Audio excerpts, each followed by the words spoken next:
Rhona Bitner joins me. In fact, Rhona, can you hear me now? Yes, I can. Thank you. You can hear me okay. Rhona, now you've arrived in Paris in the last couple of days, and I hope that the journey went well for you. And tell us why you're in Paris before we start talking about the book. Well, I think it's really funny that a New Yorker is in Paris and a Londoner is in Spain, and they're all talking to each other. And it's great because music is global and universal, a unifying force. So that's pretty neat. I'm in Paris for the launch of the French edition of the Listen book, which has just been published by Rizzoli, and of which I'm very proud. It's the culmination of almost 20 years of work. And I'm very excited that Rizzoli agreed to make a book of this massive project. And I also have an exhibition at the Galerie Italienne on Rue du Louvre the following week. So it's a very exciting time for me after working so diligently and rigorously for such a long time. It's certainly a tremendous way to launch any book, and I would imagine that you've been so busy, obviously, over the last few weeks. And when we spoke on our music talk meeting, I'll tell everybody about that in a little while. I remember everybody was sort of saying how great the book is, and I've managed to see all the images, and I mean, okay, it's in America. It is these studios, these venues, these incredible venues across the country, even prisons, as you say, and parks. The whole idea for this book must have come from what had happened to CBGB's when it was closed in 2006, I understand. Yes. So I'll back up a little bit. As an artist, all of my work, sort of the premise of my work is this idea of the parallels between photography and theater. Because in both, basically, we enter into a black space or a black box, and an image appears where in the camera it might be the lens, and in the theater it might be the stage. That is almost sort of a window or a porthole to the world outside the black box. And through these images, we learn something about the world, or we're guided in a way to see the world in a slightly different way than we might have otherwise. So I had been finishing a project about very classical theaters, and CB's announced that it was going to close after its long battle to stay alive. Yeah. And I was very, very lucky that Hilly Crystal and BG Hacker allowed me time to come in and to stand in that club empty the week that it was closing. And I was on hallowed ground. I mean, down in that club, first of all, empty, where it was never empty. There were always bands loading in, loading out. There was always something going on. Yeah. So I had 15 minutes in that space, and it was wild, you know. I could hear it. You could hear the echoes in the walls. You could feel the reverberations in the floor. And I made my work, and I thanked them and went and I printed the photograph. And to me, it was one of the best photographs I'd ever made. And I could hear the photograph. So the same emotion that I had standing in the space, I had looking at the photograph. And I thought, well, that's just me. That's just sentiment or some kind of emotion. I can understand, because there's an incredible amount of energy from that place. I mean, I sort of saw where it was, and of course it's way past the time it had closed. What Laura's told me about the place, as you well know, quite astonishing what went on there in the mid to late 70s and into the 80s, and of course also Max's Kansas City, which is another one of the main venues in that Soho district of New York. But you sort of felt, well, there are a lot of great recording studios and venues around the country. Why don't I go and take pictures of all of them and put them into a kind of, study of this incredible phenomenon, which is American music? Yeah, I mean, American, it's kind of a little bit, it's American music. Because of CBGB's, I decided that it should be sort of limited from the time sort of pre-Elvis to the Ramones. Yeah. The Ramones, I figured, would close the book. And music changed after that. But indeed, honestly, when I started this, I thought, is it possible? Is this going to work? I don't even know. I thought, okay, it's going to be 50 venues and I'm done. And I ended up on the odyssey of a lifetime, 13 years, over 400 venues, because the more you learn, the more you want to learn more, right? Sure. Right? And there's so many things that I didn't know about. I knew vaguely about the Chitlin circuit, and now I know so much more. And people send you to their memories. People would look at the work and say, oh, my God, I heard so-and-so in this weird little place at the edge of Cleveland, and chasing that down. And, I'm a little obsessive. And so I was the perfect target for that. But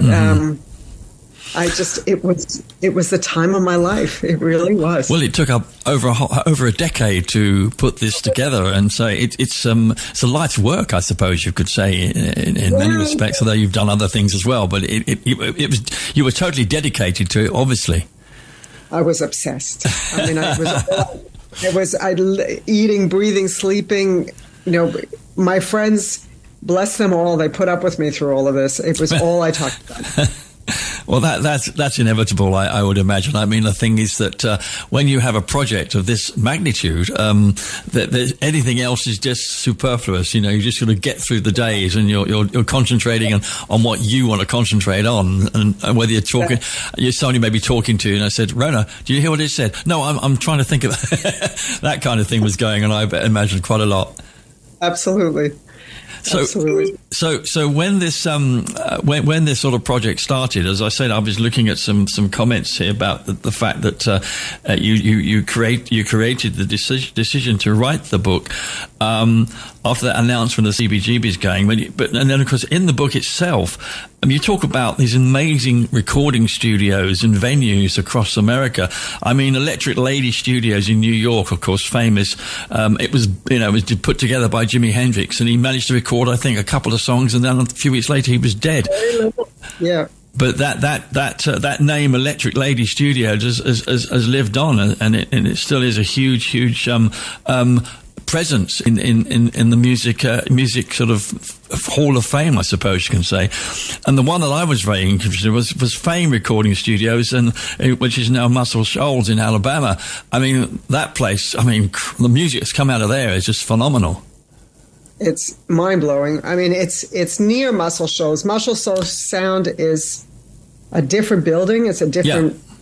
but it was now I'm going to get confused. Was it the Swampers? The Swampers, is it? The Swampers? Yeah, right. The backing band that created Muscle Shoals. They left Fame. But standing in Fame, I mean, Aretha, it's... so it was just... It's a religious experience to stand in these rooms. And I'm so grateful to all of them for allowing me access. Indeed. Who was I to ask to be let in? And everybody was gracious and kind. And I love the photographs from Fame are two of my favorites. They look great. I was about to ask you that very question, that obviously you were going to these places, you obviously wanted to have the opportunity to take photos. Even if the places was now derelict, you wanted to get pictures of where things happened. Absolutely. And I'm very conscious of the fact that I'm going into someone's, I don't want to say home, but it's a place that belongs to someone else. And even in the derelict venues, I tried to get permission from whoever was the holder of record. On I would say, I don't know, 95% I was allowed. Somehow I managed to, I was really chasing my tail sometimes, but I would do things. I would call the mayor's office and the electric company, and I chased a guy down the street once because I saw him coming out of the van. I jumped out of a moving car to chase the guy down the street because we were driving by to see if there was anybody at the venue, and I saw someone coming out, and we were stuck in traffic. So it was a respectful thing, I respect people who own these spaces, and if I'm asking them to help me, I need to be grateful and gracious about it. And Yeah. Well, it sounds as though you've got a story to tell about every photograph you've taken in this book. Many. Pick me out a couple that really sort of, as a background to putting it together, sort of remind you of maybe problems that existed or the fascination of actually finding a venue which you did a lot of research for, and it took so long, and when you finally got to it, it just blew you away. One of the early venues, and I think this is probably where I was really bit by the bug, and I realized it wasn't going to be 50 venues, was the Howard Theater in Washington, D.C., which had been shuttered. It's a major venue in the Chitlin Circuit, and it had been shuttered for years, and it was really derelict, and there had been a fire, and the roof had caved in, and I was determined to get access to this theater, and I really did. I harassed the mayor of Washington, D.C. And I think either I just wouldn't leave him alone and he got tired of me, or in the interim, someone had bought the building. And I'm sorry, I'm in Paris without my notes. The new owner of the building was very kind, and he said, all right, you can do this. Great.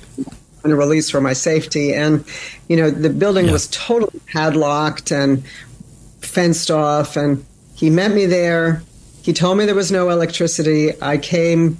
I usually don't work with lights. Everywhere I went, it was natural light or whatever was available to me.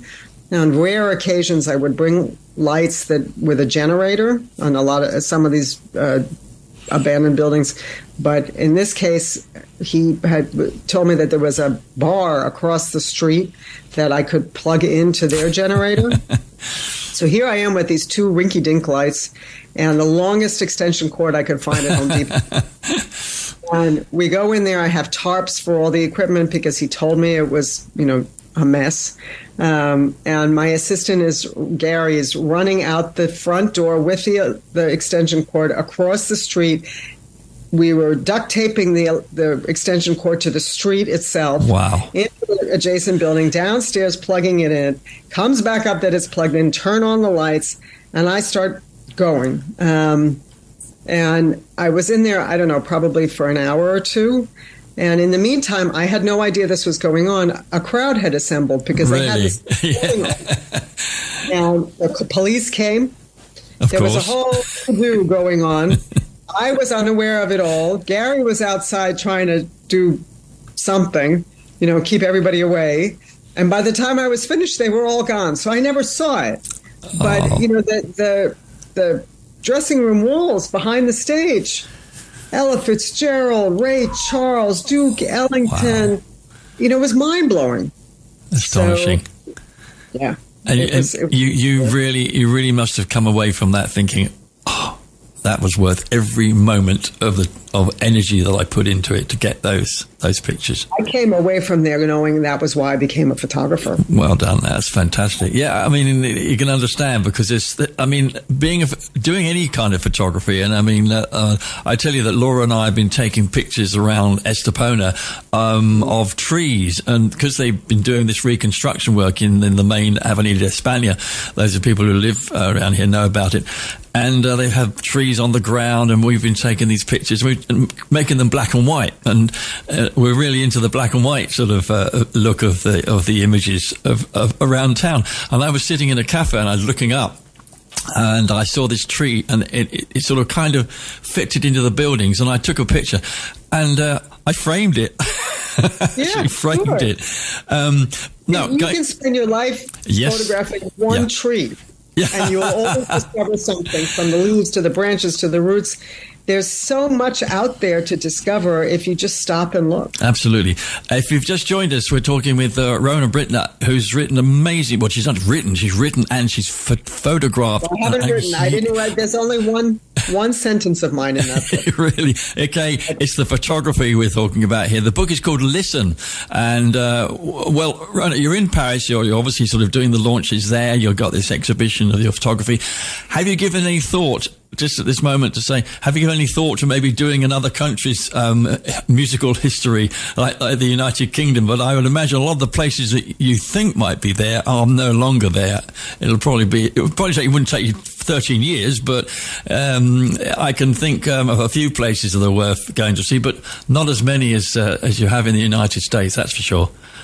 Well, you never know, first of all, but I'm sure there are more than you even think so, because the more you dig, the more you find. But no, I limit it to that. It's my history. I'm an American. So absolutely. Yes. I thought, okay, that's the beginning and the end of it, and someone else might pick it up. Well, I spoke to a friend, and actually became a friend through our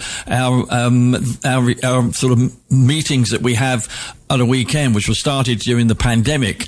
A Zoom meeting that take place across the United States. There's photographers like Rhona's joined us, and there are producers, there are musicians, and it's just incredible the number of people I've met. And one of the persons I did meet was Dr. Gerald Chevin. He is, in fact, a recording engineer. He's retired now. But it's not who he recorded in the 60s. It's who he didn't record in the 60s. And we had a sort of small conversation about this by email a day. And I said to him about your book. And he said, yeah, he's getting a copy. He told me. I thought, because let's list the places we can sort of include from the United Kingdom. In fact, quite a few places did come up. It wasn't as bad as I thought, so you never know. Somebody might try and think about doing a book. Getting back to your sort of photographic... You know what, if Abbey Road calls me and says, would you like to photograph the studios, I'll go. Yeah, okay. I had a feeling that was the first name that probably come into your head. And I thought of the Roundhouse and the Cavern, There's so many places. Yeah. The Marquee Club, Ronnie Scott's and all those sort of places. Now, one of the fascinating places that you must have really had a lot of feeling from, a lot of energy from, was Whiskey A Go-Go in Los Angeles. It's like kind of the parallel of CBGB's in a certain way. That's why I brought it up. Different time, but the whiskey is still operating, so I didn't have a lot of time. I wasn't in the room when it was particularly empty. There were a lot of people running around. So, well, that was in a way something good, wasn't it? Because at least you thought, wow, there's still energy here. It's still alive. It was great. And the one thing that I want to point out is that, in the 400 venues, there's really only a handful that are abandoned or derelict or don't exist anymore. Good. Most of them are operating, and most of them are thriving. A few closed during the pandemic, and a few disappeared before I even got to them. But I'm thrilled that the project is not about, there's a whole genre of photography photographing ruins. This is not that at all. I know. That's one of the that's one of the beautiful things about the book and the picture, because I've been looking through the pictures and I can sense that they still exist. They're still going, and obviously the ones that aren't. I mean, as you say, we know why. The Max's Kansas City and CBGB's in New York. The whole city's changed in that respect. But that period going up to the Ramones, I mean, musically was just astonishing. And you've been able to capture it in this. It's kind of like it's a living. It's not even sort of. It's not just pictures. It's a living memory, a living memorial of the past venues and studios that may not be still operating, but you say most of them are, which is incredible. Yeah, I mean, Electric Lady was maybe the second or the third photograph that I made in the series, and who am I to ask for permission to photograph Electric Lady, much less Madison Square Garden? And Lee Foster, who had just started working there, took a chance and allowed me to come in, and he left me alone in Jimmy's studio and showed me how to work the lights. I'll be grateful to him forever. And I made, the second or the third photograph, and there I am looking at these, and now Electric Lady is, I think, if not the most book studio in the United States. It's certainly one of them. Yeah, well, the opening track I played, of course, Bowie's Fame, was actually recorded there. But even now, contemporary artists are using it all the time. Yep. So I think that's marvelous. I'm thrilled to know this. Yeah. I have to say, Rhona, it's been a real pleasure talking to you this afternoon. I mean, I've got lots of questions to ask you, but obviously time is our problem here. We have to sort of wrap it up fairly soon. But now you're in Paris with the book, and you must have had a tremendous feeling of excitement since it was published, and a lot of talk about the book. And what is it that in your photographic career that you've done, apart from this book, that sort of gives you a feeling of achievement? It's actually not what I've done. It's what I have upcoming, which is a museum survey. I have a large exhibition coming up in September of 2023 at the Allan Museum in New York State. Mm-hmm. Really, really excited about it.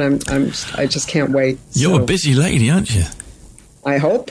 What's the alternative, right? It's incredible. Allan, I'm so grateful to you. I'm so grateful to you for inviting me, and it's such a joy to speak with you and see you. It's been my pleasure, and just to let the listeners know that we actually did meet on one of our sort of weekend. It's called Mainly Man Wild Women Record Club, and it's run by a good friend of mine, Paul, who's has known Laura for most of her life. I mean, they knew her back in New York. Paul Rodner was the drummer for the Mumps. He was the drummer for the Mumps. Yeah. He's actually spoken into this studio here. Paul was interviewed by Giles about the issue of that special Mumps CD a few months ago, and as of course Michael Largo has also spoken to Giles here, and as you know from his book that Laura wrote with him. And so it's been a real pleasure talking to you, and as I say, I've learned a lot about the venues of CBGB's and Max's Kansas City in New York, and I thought to sort of say, parting of the ways, I thought I'd bring up a track which you may recognize from Wayne County, which of course is called Max's Kansas City, and I'm going to play other tracks from the playlist that Anton put together, and I wish you much success with this book and in the future. And I remind our listeners, if you're interested in this book, I do recommend it. You can go to Amazon, you can go to our bookstore and check it out in there, but you can get it through Amazon.com or Amazon.es or Amazon.co.uk, and it might take a few weeks to get to you, but I think mine's going to arrive tomorrow morning, I suppose. Thank you, Allan. Thank you so much. It's been a real pleasure. Say Amazon.com.co.uk or Amazon.es. You'll find the book. It's called Listen. Simple as that. You'll instantly recognize it, and it's a real pleasure and a real joy. Rhona, much success to you, and congratulations on the success of the book, and I wish you very, very much a happy time in Paris. Enjoy Paris and enjoy the atmosphere there, and we'll obviously have a few more photographs of that when we get a chance. And once again, we'll probably meet up again on the record club sometime in the near future. Saturday. Thank you, Allan. My best to Laura. Thank you very much indeed. I'm going to play out then with Max's Kansas City from Wayne County. And here we go. Let's try now. Let's try that. There it is. Cheers, Rhona. All the best to you. Bye-bye.